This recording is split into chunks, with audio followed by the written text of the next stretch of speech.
Yo tout le monde, c'est Loki-sama et on se retrouve pour notre 4e épisode. Et comme vous avez pu le voir, j'ai construit un magnifique moulin. Bon, entre les deux épisodes, j'ai un peu passé de temps sur la map. Donc j'ai construit ce moulin, j'ai fait un enclos pour les animaux, j'ai pas aménagé l'intérieur. Et surtout, j'ai fait une énorme session de minage. Comme vous pouvez le voir, avec surtout ici. Donc j'ai 15 diamants que j'ai récolté avec la Silk Touch que j'ai fait la dernière fois. Donc ce qu'on va faire, c'est... Ouais, ça c'est une pioche en fer que j'ai enchantée bêtement. Je vais juste en casser 3. De quoi refaire une pioche. Et je vais espérer avoir une fortune. Ce serait quand même vachement cool.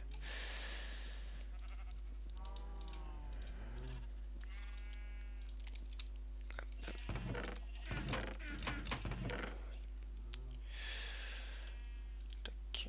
Ouais, j'ai aussi du lapis à casser, mais j'attends d'avoir une fortune pour en avoir plus tout simplement.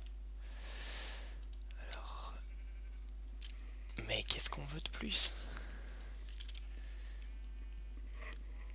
2 pioches enchantées, les 2 pioches les plus OP du jeu. Ça va, je suis plutôt tranquille. Bah, on va se casser tout ça et on va voir combien on peut obtenir.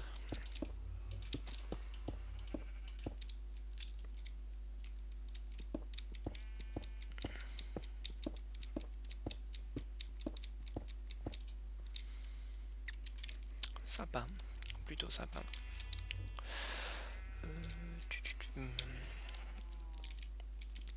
Bah, je vais profiter qu'il me reste 30 niveaux pour m'enchanter des bottes. On sait jamais.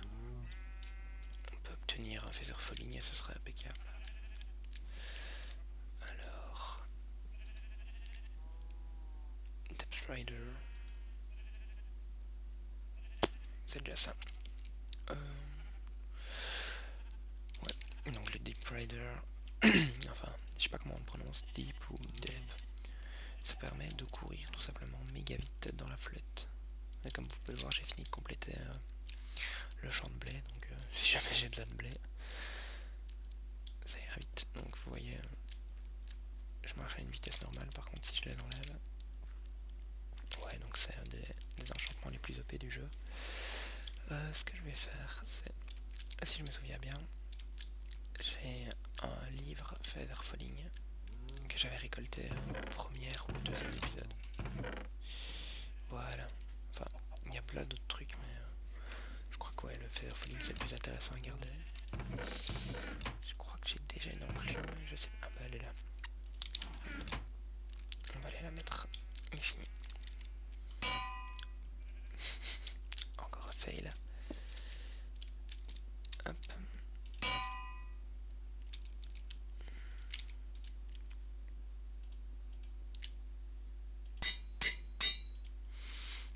Et voilà.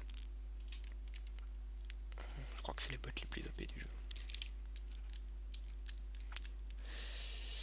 Alors aujourd'hui, justement, enchantement. On va utiliser les 2 spawners que j'avais trouvés dans les montagnes ici. Donc les 2 spawners zombies pour faire une bonne grosse ferme XP. Enfin bonne grosse. Une ferme XP correcte. Et alors, bah, tout simplement on va se retrouver là-bas. Alors juste avant d'aller au spawner, je voulais récolter un peu d'obsidienne. Là je suis dans un lac de lave pas loin de mon étable. Juste récolter quelques obsidiennes pour faire un portail quand je serai au spawner, pour directement pouvoir revenir ici sans parcourir la centaine de blocs, enfin 200-300 blocs qui séparent, ça ira beaucoup plus vite pour le nether. Alors moi voici arrivé au spawner, enfin au double spawner pour être précis. Ce que je vais faire maintenant c'est faire les 2 boîtes de 8 par 8 autour des spawners. Donc autour de ces deux-ci. Et je vais vous montrer un petit trick. Je vais le faire sur l'autre, comme il est déjà plus dégagé, pour savoir que quand on fait une boîte de 8 par 8 autour d'un spawner, ben on ne peut pas le centrer. Comme 8 par 8 n'a pas de centre. Et alors pour ça, il faut mettre 2 côtés plus longs que les 2 autres. Et pour ça, il y a le truc de la glowstone avec le pack original. Vous voyez la, la grosse particule ici. Il n'y a pas vraiment d'autre façon de le dire. Le gros morceau, un peu plus brillant. Ici, il signale que de ces deux côtés-ci, vous allez pouvoir creuser un bloc de plus. C'est plus simple que de retenir vers le nord ou vers le sud. Côté-ci, 2 trous de plus. Alors voilà ce que j'ai fait pour le premier spawner. Il me reste plus qu'à mettre l'eau. Donc je mettrai l'eau ici. Et chaque fois une source d'eau partout. Donc les zombies arriveront. Hop, tombent dans le premier canal. Comme tout meuble dans l'eau, il saute. Et se déplace tout doucement ici. Et hop, il finit par tomber dans le Fjord Grinder qui se trouvera ici. Donc maintenant que c'est fait pour le premier, je vais faire pour le deuxième. Alors voilà, le deuxième spawner terminé. Donc pareil, les zombies vont tomber ici. Ils vont monter. Et alors cette fois-ci, j'ai fait quelque chose d'un peu particulier parce que je le fais arriver sur le côté. Et vous voyez, il y a un courant diagonal qui va permettre aux zombies de tomber ici. Et ce courant diagonal est simplement dû à une deuxième source que j'ai placée à la même distance que la première qui est ici. Ce qui va créer ici une source en diagonale tout simplement. Donc si je rebouche ici en laissant passer la source et que je me laisse aller, bah, je vais tout simplement dévier et tomber paf dans la zone de grind. Alors voilà pour le grinder. Je l'ai encore une fois pas designé moi-même. C'est un design qui a été réalisé par Craftoy. Et je vous conseille de regarder sa chaîne, c'est vraiment intéressant. Et c'est un grinder qui comprend la plus grande partie. Les grinders ne fonctionnent pas avec uniquement des pistons, mais ils fonctionnent avec aussi de la lave. Donc quand on l'active, voilà, le piston vient étouffer les zombies pendant un certain temps. Et en plus, les enflamme et les laisse juste à un demi-cœur. Il suffira de les frapper une fois au point pour dropper l'XP. Donc je vais vous montrer un peu comment il fonctionne, même si le tutoriel complet et la construction bloc par bloc est proposée sur sa chaîne. Je vous mettrai le lien de la vidéo dans la description. Donc voilà, quand on active le bouton, ce qui se passe, c'est qu'on a une impulsion de redstone qui vient tout d'abord ici au-dessus. Il faut activer une fois le piston. Et une deuxième impulsion qui vient ici pour alimenter ce repeater qui est donc le bouton émet un signal long et il est rétréci par ce pulsiméteur. Donc le pulsiméteur envoie le courant ici qu'il envoie une première fois pour dropper la lave dans la cage. Et le courant continue et revient ici 4 ticks plus tard pour réactiver le dropper et reprendre, le dispenser pardon, et reprendre le seau de lave. Ici j'ai fait une erreur, j'ai mis un bouton en bois, mais justement il ne faut surtout pas. Il faut mettre un bouton en pierre que j'avais déjà préparé.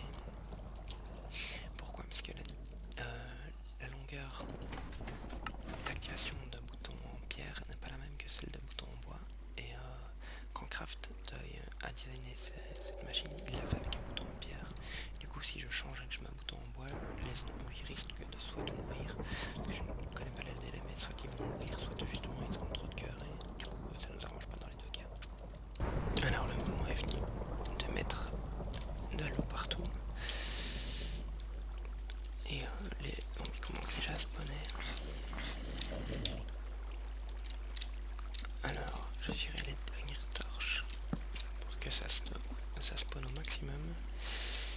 Et je vais commencer le remplissage. Voilà. Et casseuse. Petit lag. Donc les zombies vont sans doute commencer à arriver ici. Je vais faire la même chose de l'autre côté.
spawner-ci rentre dans le même champ d'action que le spawner de zombies qui est à côté.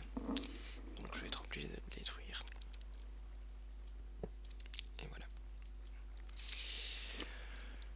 Donc c'est dommage, mais en même temps c'est juste un spawner d'araignées empoisonnantes.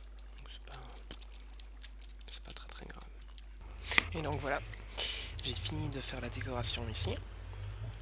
Pour ma salle de grind et de récolte. Donc j'ai quelques petits zombies qui m'attendent. J'ai déjà un peu testé la machine, comme vous pouvez le voir, j'ai déjà 31 niveaux. Donc je vais faire un petit enchantement. Enfin petit, hop. Et je crois que je vais faire avec les zombies qu'il y a là quelques enchantements avec vous.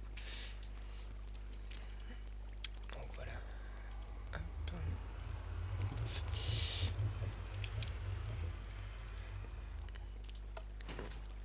Bon, là ça risque sans doute de laguer.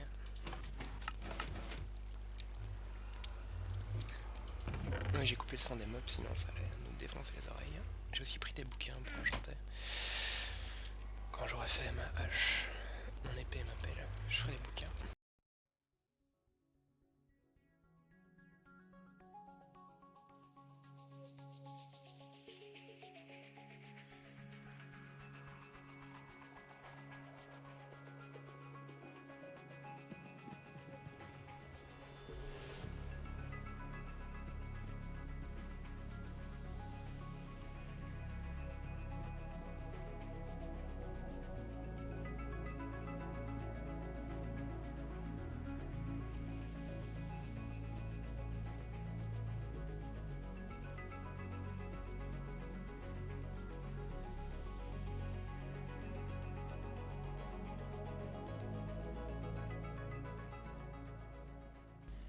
Donc comme vous avez pu le voir, j'ai récupéré pas mal d'enchantements plutôt sympas.